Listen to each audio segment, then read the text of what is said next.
দেখ ভাই, আমার গার্লফ্রেন্ড কত সুন্দর দেখাচ্ছে। হ্যাঁ ভাই সত্যি তো। তোর বাড়া, তোর গার্লফ্রেন্ড কি? আমার গার্লফ্রেন্ড কে দেখ, হলুদ শাড়িতে পুরো অপ্সরা লাগছে। হ্যাঁ ভাই সেই তো সেরা লাগছে ভাই। দে বাবা এখন, তোর থেকে না আমার গার্লফ্রেন্ড দেখতে সুন্দর। হ্যাঁ, ও বালের কথা না খালে ফেল, ঠিক আছে? দেখ ভাই, এসব কথা ছাড়, আর খালে ভাই তোকে ফেলে দেবো। আমার গার্লফ্রেন্ডকে সবসময় তোর গার্লফ্রেন্ডের থেকে দেখতে ভালো। দেখ কি রে, তোর এখানে কি নিয়ে ঝামেলা করছিস? দেখো দাদা, ওর থেকে আমার গার্লফ্রেন্ড দেখতে ভালো, ও তখন থেকে বলে যাচ্ছে ওর গার্লফ্রেন্ড দেখতে ভালো। আরে ভাই, তোদের এখন পড়াশোনা করার সময়, তা না করে তোর এখন গার্লফ্রেন্ড বয়ফ্রেন্ড নিয়ে ঝামেলা করছিস। যা বাজে পড়াশোনা কর, যা।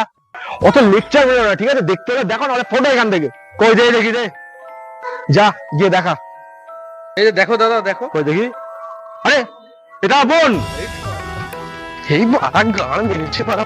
আমার বাবা বড় তোর সঙ্গে ঘুরতে বারণ করতো, আমি শুনিনি, এখন আমি হারে হারে বুঝতে পারছি। কি নোংরা সোজা ছেলে ভাই সত্যি।